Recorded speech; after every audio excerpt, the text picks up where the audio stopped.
عليكم ورحمة الله وبركاته.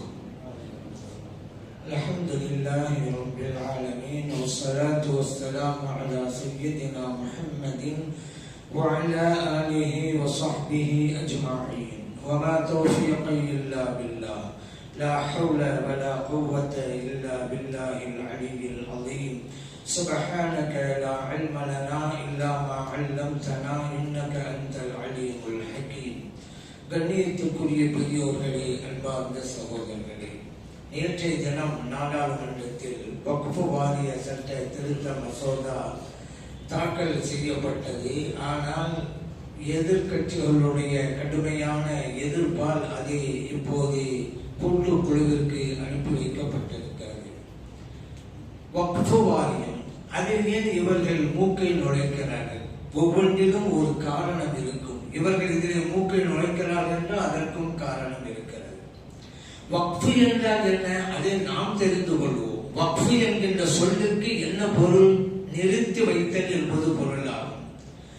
ஒரு சொத்தை, ஒரு அடிப்படை உரிமையாக இருக்கக்கூடிய, சொந்தமாக இருக்கக்கூடிய ஒரு பொருளை இறைவனுக்காக அர்ப்பணம் செய்துவிட்டால் அதற்கு பிறகு அதை விற்கவும் கூடாது, அன்பளிப்பு வழங்கவும் கூடாது, வாரிசுதாரர்களுக்கு வழங்கப்படவும் கூடாது, நிறுத்தி வைக்க வேண்டும். அதனால்தான் அதுக்கு பெயர் வக்ஃப், நிறுத்தி வைத்தல். அந்த சொத்து கியாமத்தினால் வரைக்கும் அப்படியே தான் இருக்கும்.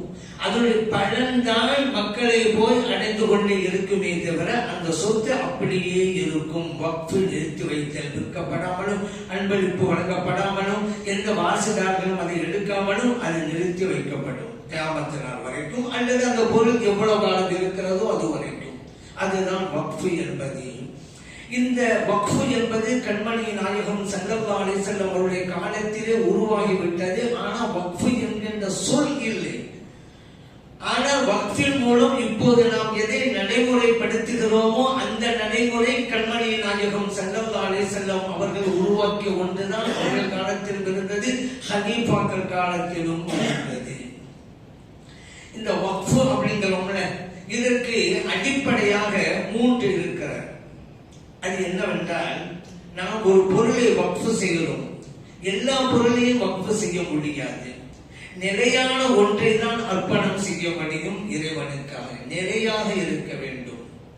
அதற்காகத்தான் கண்மணி நாயகம் ஸல்லல்லாஹு அலைஹி வஸல்லம் அவங்க கூட சொன்னாங்க, இதா மத்தல் இன்சான் இன்கதஅ அமலுஹு, ஒரு மனிதன் இறந்து விட்டால் அவனுடைய அமல் எல்லாமே நின்று போய்விடும். இல்லாமல் ஸலாத் 3 தவிர சதகத்துன் ஜாரியா, நிலைத்திருக்கக்கூடிய தர்மம், இல்முன் யுன்தஃபஅ பிஹி, பயன் தருகின்ற கல்வி, வலதுன் சாலிஹுன் யதுஉ லஹு, அவருக்காக துஆ செய்கிற சாலிஹான குழந்தை. முஸ்லிமிலே பதிவு செய்யப்பட்ட ஹதீஸ். அப்ப சதகத்துன் ஜாரியா, நிலைத்திருக்கக்கூடிய தர்மம், அதை விட்டுட்டு போறாரு, அதுதான் வக்ஃப் அப்படிங்கிறது. அது பள்ளி வாசலை கட்டிட்டும் போகலாம், மதரசாவை கட்டிட்டும் போகலாம், ஒரு கிணறு தோண்டி வச்சுட்டும் போகலாம், ஒரு ரோடோ சாலையோ அமைத்து வைத்து விட்டும் போகலாம், ஒரு ஆற்றை தோண்டி அதை உருவாக்கி விட்டும் போகலாம். இப்படி பல்வேறு சதகத்துன் ஜாரியா உண்டு. இதுதான் வக்ஃப் என்பது. இது நிலையான அர்ப்பணமாக இருக்க வேண்டும் என்று சொன்னேன் அல்லவா? இப்போ ஒரு ஆளு ஒரு அனாதை வச்சுக்கிறேங்க, அனாதை மதரசா, இது வக்ஃப் பண்றாரு. நான் இது 6 மாதத்திற்கு அல்லாஹ்வுக்காக வக்ஃப் செய்தேன் அப்படின்னு தான் வச்சுக்கிறேங்க. இது வக்ஃபே அல்ல. ஏன்? நிலையான அர்ப்பணமாக இருக்க வேண்டும். ஆனால் இவரோ குறித்த காலத்திற்கு அர்ப்பணம் செய்கிறார். 6 மாசத்துக்கு, 3 மாசத்துக்கு நான் இதை வக்ஃப் செய்யறேன், அல்ல 5 வருஷத்துக்கு வக்ஃப் செய்யறேன், அதுக்கு பிறகு அது எனக்கு தான் அப்படின்னா வச்சுக்கிறேங்க. இது வக்ஃபே அல்ல, இது வக்ஃப் கூடாது. அடுத்து சீகா, வார்த்தை வேண்டும். இதை இறைவனுக்காக அர்ப்பணம் செய்தேன், வக்ஃப் செய்தேன். வக்ஃப்து அரபியில சொல்லுவாங்க, வக்ஃப்து, நான் வக்ஃப் செய்தேன். தமிழ்ல அர்ப்பணம் செய்தேன் இறைவனுக்காக அப்படின்னு அர்த்தம். 3வது, நிரந்தர தன்மையுள்ள பொருளாக அது இருக்கணும். அதைத்தான் நீங்க வக்ஃப் செய்ய முடியும். நல்ல பிரியாணியை சமைச்சாச்சு, ஒரு 500 பேர் 1000 பேருக்கு. ஒரு ஆள் சொல்றாரு, இந்த பிரியாணியை அல்லாஹ்வுக்காக நான் வக்ஃப் செய்தேன். இது நிரந்தர தன்மை இல்லையே. வருவாங்க, சாப்பிடுவாங்க, முடிஞ்சு போச்சு அந்த பொருள். நிரந்தரமா இருக்கக்கூடிய பொருளை தான் நீ வக்ஃப் செய்ய முடியும். பள்ளிவாசலுக்காக பாய் வாங்கி கொடுத்தேன், பள்ளிவாசலுக்கு ஏசி வாங்கி கொடுத்தேன், பள்ளிவாசலுக்கு ஃபேன் வாங்கி கொடுத்தேன். இது நிரந்தர தன்மை உள்ளது. அதுக்கான வரைக்கும் எங்க அதுவும் சில வருடம் தானங்க, அது இருக்கிற வரைக்கும் நிரந்தரம் உண்டு. பாயும் அப்படித்தானே, சில வருடங்களுக்கு தான் பாய் யூஸ் ஆகும், அது பிறப்படசா போயிடும். எல்லாம் வக்ஃபு தான். அது நம்ம சொல் நிரந்தரத்தன்மை அறவே இருக்காது. அப்போதே வரும், அப்போதே முடிஞ்சிடும். இந்த மாதிரி பொருள் சாப்பாடு சமைத்து கொடுக்கிற மாதிரி வச்சுக்கிறதுங்க, இது எல்லாம் வக்ஃபு செய்ய முடியாது. இந்த வக்ஃபு அப்படிங்கிற உதாரணம் சொன்னா 3 விஷயம். ஒன்று வக்ஃபு செய்பவர், இரண்டாவது வக்ஃபு செய்யப்படும் பொருள், மூன்றாவது யாருக்காக வக்ஃபு செய்கிறார் என்பது. இந்த 3ம் கட்டாயமா இருக்கணும். இப்ப கமால் அப்படிங்கிறவர் ஒரு மதரசாவை கட்டினாரு, மாணவர்களுக்காக வக்ஃபு செஞ்சாரு. இது வாக்கிஃப் யாரு? கமால். அவரு தானே சொந்தக்காரர், அந்த இடத்துக்கு சொந்தக்காரர், அவர் தான் வக்ஃபு செய்கிறார். வாக்கிஃப் கமால். எதை வக்ஃபு செய்கிறார்? மதரசாவை வக்ஃபு செய்கிறார். இது மௌகூஃப். யாருக்காக வக்ஃபு செய்கிறார்? அங்கே ஓதுகின்ற மாணவர்களுக்காக, படிக்கின்ற மாணவர்களுக்காக. இது மௌகூஃப் அலைஹி. இந்த 3 வார்த்தை வாக்கிஃப், மௌகூஃப், மௌகூஃப் அலைஹி, இந்த 3 வார்த்தை இதில் பிரதானமான ஒன்று. இந்த வக்ஃபு என்று வருகின்ற போது கண்மணி நாயகம் ஸல்லல்லாஹு அலைஹி வஸல்லம் அவருடைய காலத்திலேயே இருந்தது என்று சொன்னேன் அல்லவா, அவங்க சொல்லியிருக்கிறாங்க.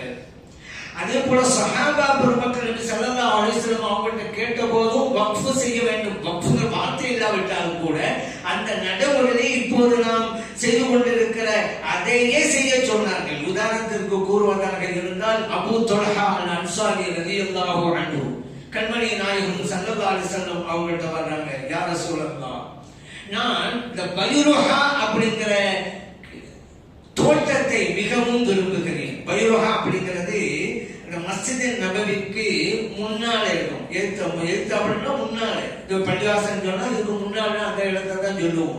அதே போல மஸ்ஜித் நபவிக்கு முன்னால ஒரு தோட்டம் பைருஹா. அபூ தொல்ஹா ரலியல்லாஹு அன்ஹு அவங்களுக்கு மிக மிக சொந்தமான தோட்டம் அது. ஒரு ஆச்சரியம் என்னன்னா, மற்ற தோட்டங்களில் கிடைக்கிற அந்த நீரினுடைய சுவை இருக்கிறது அல்லவா, அதை விடவும் பல மடங்கு அதிக சுவை உள்ளதாக அந்த தோட்டத்தின் நீர் இருக்கும்.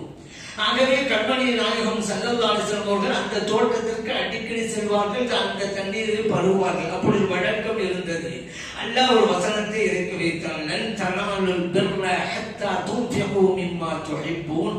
நீங்கள் எதை நேசிக்கிறீர்களோ அதை செலவு செய்யாத வரை, இறைவனுக்காக அர்ப்பணிக்காத வரை நீங்கள் நல்லதை பெற முடியாது என்று இறை வசனத்தை வைத்தான். உடனே அபூ தொல்ஹா ரலியல்லாஹு யோசிக்கிறாங்க, நம்ம மிகவும் இந்த தோட்டத்தை தான் நேசிக்கிறோம்.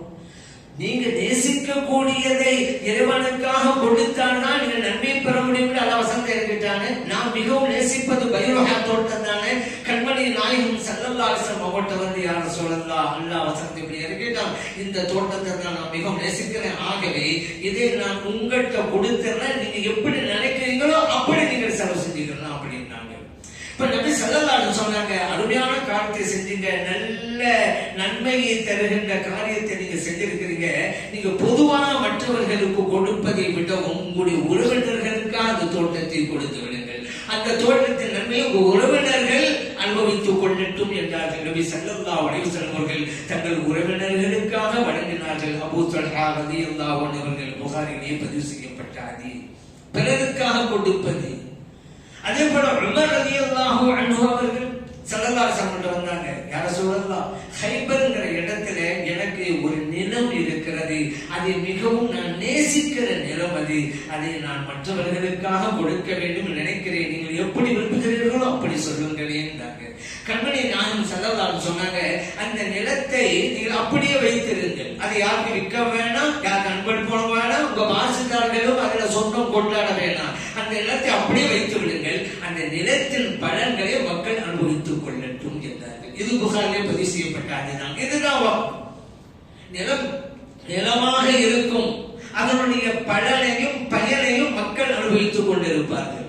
இது ஸல்லல்லாஹு அலைஹி வஸல்லம் அவர்கள் செஞ்சாங்க. எல்லா ஹலீஃபாக்கள் செஞ்சிருக்கிறாங்க இந்த வக்ஃப்ங்கறத. இன்னும் சொல்ல போனா சஹாபா பெருமக்கள்ல பல பேர் தங்களிடம் எது இருக்கிறதோ அதை வக்ஃப் செஞ்சிருக்கிறாங்க. அப்படிப்பட்ட தியாக மனப்பான்மை. அதே போலதான் உஸ்மான் ரலியல்லாஹு அன்ஹு அவங்க சொல்றாங்க, நபி ஸல்லல்லாஹு அலைஹி வஸல்லம் சொன்னாங்க, மன் ஹஃபர பிஹ்ர ரூமா, ரூமாங்கிற அந்த கிணற்றை யார் தோண்டுகிறாரோ படுகுல் ஜன்னா, அவருக்கு சொர்க்கம் உண்டுன்னாங்க. அந்த கிணற்றை நான் தோண்டி முஸ்லிம்களுக்காக அர்ப்பணித்தேன். ரலியல்லாஹு அன்ஹு சொல்றாங்க. இப்படி எல்லா சஹாபா பெருமக்கள், அதே போல சஅத் இப்னு உபாதா ரலியல்லாஹு அன்ஹு நபி ஸல்லல்லாஹு அலைஹி வஸல்லம் அவங்கள்ட்ட வந்து, யா ரசூலல்லாஹ், என் தாயார் வஃபாத் ஆயிட்டாங்க. அந்த நேரத்தில் நான் வெளியூர்ல இருந்தேன். என் தாயாருக்காக நான் ஏதாவது தர்மம் செய்யணும்னு நினைக்கிறேன். அப்படி செய்யலாமா? செய்தால் நன்மை போய் அவர்களை அடையுமா? நபி ஸல்லல்லாஹு அலைஹி வஸல்லம் சொன்னாங்க, செய்யுங்கள், அந்த நன்மை உங்கள் தாயாரை போய் சேரும்டாங்க. புகாரில் பதிவு செய்யப்பட்டாது. ஆனா இதே ஹதீஸ் இன்னொரு விளக்கமா அபூ தாவூதுல வருது. அதே சஅத் இப்னு உபாதா ரலியல்லாஹு அன்ஹு கேக்குறாங்க, ஐயு ஸதகத்தி அஃதல் யா ரசூலல்லாஹ், தர்மம் செஞ்சா நன்மை போய் சேரும், நீங்க அந்த தர்மத்தில் எது சிறந்த தர்மம்? நபி ஸல்லல்லாஹு அலைஹி வஸல்லம் அல்மா, தண்ணீர்னாங்க. அரபு நாட்டு மக்களுக்கு தண்ணீர்ங்கிறது ரொம்ப முக்கியமான ஒன்று. தண்ணீர்னாங்க. உடனே சஅத் இப்னு உபாதா ரலியல்லாஹு அன்ஹு ஒரு கிணற்றை தோண்டினாங்க. ஹாதிஹி உம்மி சஅதின், இது என் தாயாருக்காக வக்ஃப் செஞ்சேன் அப்படின்ட்டாங்க. அபூ தாவூத் பதிவு செய்யப்பட்டாது.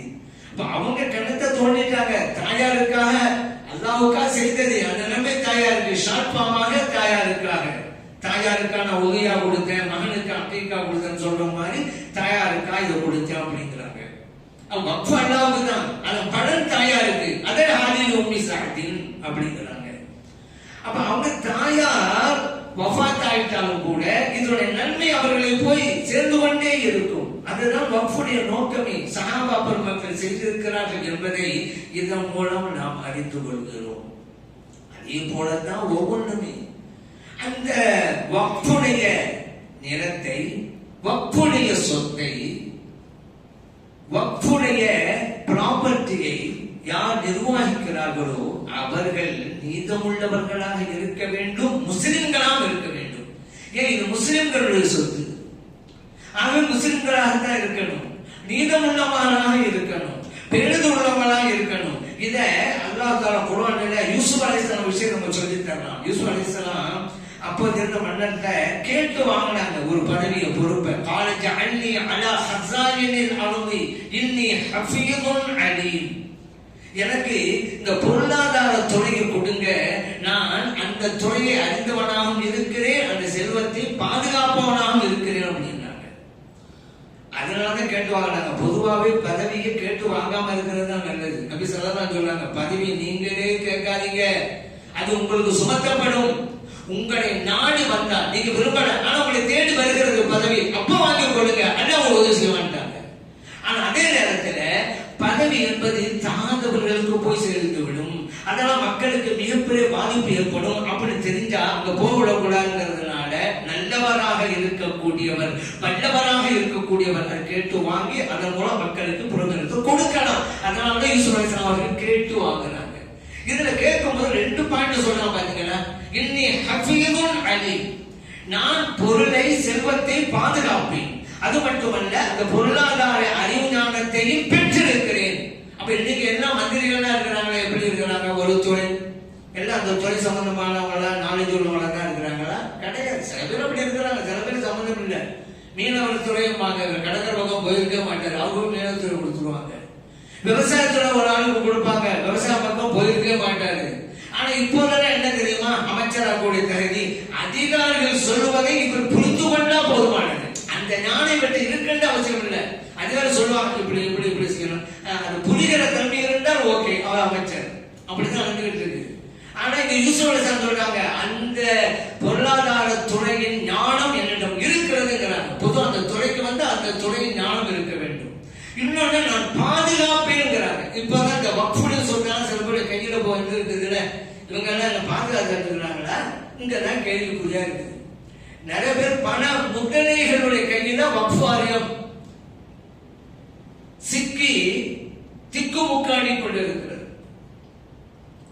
மத்திய அரசு போட்ட சட்டம் அப்படி இருக்கட்டும், இப்ப நான் நடைமுறையை சொல்ல வர்றேன். எல்லா ஊர்களிலும் பெரும்பாலும் வக்ஃப் சொத்து இருக்கிறது. பள்ளிவாசல்கள், தர்காக்கள். தர்கான்னு பார்த்தா ஏக்கர் கணக்கில் ஒரு தர்கா இருக்கும், ஏக்கர் கணக்கு சுத்தி அந்த தர்காக்குண்டான நிலங்க. அன்றைய காலத்து செல்வந்தர்களோ அல்லது மன்னர்களோ கொடுத்த இடம். ஆனா இன்னைக்கு தர்காவை சுத்தி வீடுகளா இருக்கும், தரவாடுங்க. எத்தனை இடங்கள் இந்த பக்கத்துல கூட ஒரு தர்கா இருக்கு, நமக்கு பக்கத்துல ஒரு கிலோமீட்டர் பக்கத்துல மாந்தோப்பு மாநிலம் சுத்தி இருக்கக்கூடிய குடிசைகள் எல்லாம் தர்காக்குரிய இடம். தரவாடை கொடுத்துக்கிட்டு உட்கார்ந்துட்டு இருக்கிறாங்க.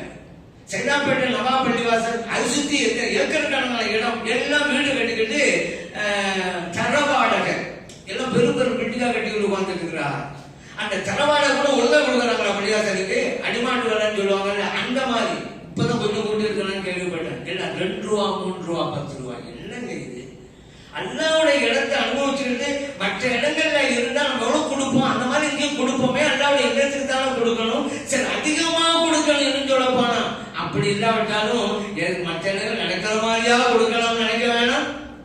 இல்ல, இப்ப அபகரிச்சிருக்கிறா யாரு? நம்மளுக்கு இந்த தராபுரி இடம் பள்ளிவாசல் இடம் சில இடங்களில் ஆக்கிரமிப்பு செய்யப்பட்டிருக்கிறது. பிற மதத்தவர்களாலும் ஆக்கிரமிப்பு செய்யப்பட்டிருக்கிறது, முஸ்லிம்களாலும் ஆக்கிரமிப்பு செய்யப்பட்டிருக்கிறது. அப்ப இந்த துறைகளை இல்லவங்க சும்மா வேடிக்கை பார்த்துட்டு இருக்கிறாங்க. வேடிக்கை பார்க்க போய் தான் போனிச்சு. யாரும் வீடெல்லாம் கட்டக்கூடாது, இது இங்குள்ள வக்ஃபு சொத்து என்று அப்போது இருந்தவர்கள் உறுதியாக இருந்திருந்தா அப்படி போயிருக்குமா வீடு கட்ட? ஏதோ வரும், மாசத்துக்கு ஏதோ வருமானம் வரும், அதை வச்சு பழப்ப ஓட்டலாம் சொல்லி ஒரு பாட்டு கொடுத்துறது. இன்னைக்கு கலப்ப முடியுமா? அந்த மாதிரி ஆகி போச்சு. அதனாலதான் சொல்ற யூசுப் அலைஹிஸ்ஸலாம் பாதுகாப்பு இருக்கிறாங்க. அப்ப பாதுகாக்கக்கூடியவர்கள் தான் இந்த துறைக்கு வரணும், இல்ல வரக்கூடாது. அதே போல ஷுஐப் அலைஹிஸ்ஸலாம் அவர்களுடைய மகளார் சொன்னாங்க, மூசா அலைஹிஸ்ஸலாத்தை நீங்க வேலைக்கு சேர்த்துக்கலாம் பாப்பா அப்படின்னு பாப்பாவிட்ட அந்த ஷுஐப் அலைஹிஸ்ஸலாத்தை வேண்டுகோள் வைக்கிறாங்க. அப்ப சொன்னது யா அபதிஸ்தஜிருஹு இன்ன கைர மன் இஸ்தஅஜதல் கபியுல் அமீன். இந்த யூசுப் அலைஹிஸ்ஸலாத்தை நமக்கு பணி செய்வதற்காக வச்சுக் கொள்ளலாம், வேலை செய்வதற்காக. காரணம் என்ன தெரியுமா? கபியுல் அமீன், இவர் பலமுள்ளவராக இருக்கிறார், நம்பகத்தன்மை உள்ளவராகவும் இருக்கிறார். 2 பாயிண்ட். அதே போலதான் இந்த வக்ஃபுக்கு வரக்கூடியவங்க, வக்ஃபுன்றால நம்ம வக்ஃபுமா பேசுறதுனால வக்ஃபு, நீங்க பள்ளிவாசல் நிர்வாகமா இருந்தாலும் சரி, மதரசா நிர்வாகமா இருந்தாலும் சரி, எல்லாம் இதே சட்டம் தான். ஏன் இதுவும் வக்ஃபுல தான் கட்டுப்படும். பள்ளிவாசம் வக்ஃபு தானே, மதரசா வக்ஃபு தானே. நீங்க எந்த துறைக்கு வந்தாலும் சரி 2 இருக்கணும். என்ன? நம்பகத்தன்மை. ஒரு பொருள் நம்மள ஒப்படைச்சிருக்காங்க, கரெக்டா செய்யணும், நீதமா நடக்கணும், அப்படிங்கிற நம்பகத்தன்மை வேணும். இன்னொன்னு கவி வேணும். கவியெல்லாம் கூவல், வலிமை மிக்கவரா இருக்கணும். இன்னைக்கு ஆக்கிரமிப்பு நடந்திருக்குதுல, ஒவ்வொரு கட்டத்திலும் நீங்க பாருங்க, தமிழ்நாடு வக்ஃபாருக்கு யார் தலைவரா வருவாரோ வந்தவுட ஒரு அறிவிப்பு என்ன, எங்கெல்லாம் ஆக்கிரமிப்பு அங்கே அதையெல்லாம் நாங்கள் மீட்டெடுப்போம். வசனத்துக்கு மட்டும் குறைச்சலே இல்லை, ஒவ்வொருவரையும் இப்படிதான் நடந்துகிட்டே இருக்கு. என்னத்தை மீட்டெடுத்தாங்க அவங்க? ஏன் மீட்டெடுக்கும் எண்ணம் இருக்குது, நடைமுறைக்கு சாத்தியம் இல்லை. ஏன்னா இந்த சொத்து யாருடைய கையில் இருக்கிறதோ அவர்கள் எல்லாம் அரசியல் செல்வாக்கு மிக்கவர்களாக இருக்கிறார்கள், பண முதலீடுகளாக இருக்கிறார்கள், தாதாக்களாக இருக்கிறார்கள். இதெல்லாம் யாரு? நம்ம தான், முஸ்லிம்கள் தான் தாதா. இவர் பாக்குறாரு நம்ம தேவையில்லாமல் நோய்க்கு நம்ம உயிருக்கு ஆபத்து ஏற்பட்டாங்க ஏற்பட்டு அப்படியே வந்து ஓடிக்கிட்டே இருக்கிறாங்க. இங்கதான் யோசிக்கிறேன், கவி வலிமை மிக்கவர் இல்லையா, ஒதுக்கிட்டு போங்க, வலிமை மிக்கவர் அந்த துறைக்கு வரட்டும், மீட்டெடுக்கட்டும், எல்லாத்தையும் நடக்கிறாரு. அப்ப வக்ஃபு வாரியத்தை நிர்வகிக்கக்கூடியது எப்படி இருக்க வேண்டும் என்று அல்லாஹ் இந்த வசனங்களின் மூலமாக நமக்கு சொல்லி காட்டுகிறார். இப்படி இருக்கும் பொழுது இப்பொழுது நாடாளுமன்றத்தில் வக்ஃபு வாரிய 44 திருத்தங்களுடன் வக்ஃபு வாரிய சட்ட மசோதா தாக்கல் செய்யப்பட்டது. ஆனா அது அமலாக்கப்படல. எதிர்கட்சிகள் கடுமையாக எதிர்ப்பு தெரிவித்தாங்க, கூட்டுக்குழுவுக்கு அனுப்பப்பட்டு விட்டது. இதில் என்ன அவங்க கொண்டு வர்றாங்க? இந்த அமைப்பை விரிவுபடுத்துறாங்களாம். அவங்க காரணத்தை சொல்லும் பொழுது சரி, இதுல ஏன் தெரியுமா அவங்க தலையிடுறாங்க? வக்ஃபு சொத்துங்கிறது தமிழ்நாட்டில ஏறத்தாழ பல லட்சம் கோடி மதிப்புள்ளது இருக்கிறது, பல லட்சம் கோடி. இப்ப தெரியுதா ஏன் சங்கிகளுக்கும் காவிகளுக்கும் இந்த வக்ஃபு வாரியம் கண்களை உறுத்துதல் இப்ப புரியுதா? காரணம், அந்த காலத்தில் இருந்த முஸ்லிம் மன்னர்களும் செல்வந்தர்களும் மக்களுக்காக தானமா கொடுத்துட்டு போனாங்க, இறைவனுக்காக அர்ப்பணம் செஞ்சாங்க, அதனுடைய பலனை மக்கள் அனுபவிக்க வேண்டும் என்று கொடுத்துட்டு போனாங்க. அதுதான் இன்றைக்கு செல்வந்தர்கள் கொடுத்தது, மன்னர்கள் கொடுத்தது. முஸ்லிம் மன்னர்கள் முஸ்லிம்களுக்காக கொடுத்தாங்க, முஸ்லிம் செல்வந்தர்கள் முஸ்லிம்களுக்காக தான் கொடுத்தாங்க. யாரும் மற்றவங்களுடைய சொத்து இங்க வரல. ஆனா இது உறுத்துது. இதுக்குதான் சட்ட மசோதா, பல திருத்தங்கள் அப்படின்னு அவங்க சொல்றாங்க. என்ன திருத்தம் அப்படின்னு கேட்டா, இந்த வக்ஃபு வாரியம் மத்திய வக்ஃபு கவுன்சில் இருக்குது, அதே போல வக்ஃபு வாரியங்கள் ஒவ்வொரு மாநிலத்தில் இருக்கிறது அல்லவா. இதில் இருக்கக்கூடிய நிர்வாகிகள்ல தலா 2 முஸ்லிம் பெண்கள் இருக்க வேண்டும். முஸ்லிம்களுக்கு உரிமை இருக்குது, முஸ்லிம் பெண்கள் ஒதுக்கப்படுறாங்கல்ல, அவங்களுடைய சுதந்திரம் பாதுகாக்கப்படணும்ல. இப்படி சொல்றது யாரு? காவிகள். வெக்கம் கட்டு போய் காஷ்மீர்ல இந்த ஆஸ்மாங்கிற ஒரு சிறுமி கற்பழிக்கப்பட்டு கொல்லப்பட்டாங்க. அப்ப எங்க போச்சு உங்களுக்கு? இந்த செயலை செஞ்சது யாரு? காவிகள். சரி, ஒண்ணு இந்த காவிகள் செஞ்சாங்க, தண்டனை கொடுக்கணும்ல. இந்த குற்றவாளிகளுக்கு ஆதரவாக போராட்டம் நடத்திய கொடுமை செய்தவர்கள் இந்த காவிகள். இவங்க தான் பெண்களை பத்தி பேசுறாங்க. சும்மா அப்படி சொல்லிக்கிறது, முஸ்லிம்களுக்கு இடைஞ்ச கொடுக்கணும். அது எப்படி? பெண்கள் அப்படி கொண்டு வரணும். பெண்களுக்காக நாங்கள் நல்லது நாடுகிறோம். அடுத்து இன்னொரு என்ன தெரியுமா? முஸ்லிம் அல்லாதவர்கள் தலா 2 பேரும் நிர்வாகத்துக்கு வரணுமா? ஏங்க முஸ்லிம்களுடைய சொத்து முஸ்லிம்களுக்காக உள்ளது, அவங்களுக்கு என்னங்க வேலை? இந்த ஆலயங்களுடைய தொழில 2 முஸ்லிம்களுக்கு நீங்க நிர்வாகத்தை ஒப்படைப்பீங்களா? அப்படி செய்யுங்களா நீங்க? அப்படி பார்லிமெண்ட்ல கேட்கப்பட்டது. எம்பிகள் கேட்டாங்க, அயோத்தியில் இருக்கக்கூடிய ராமர் கோவில் நிர்வாகத்திலேயும் முஸ்லிம்களையும் நீங்கள் இணைப்பீர்களா?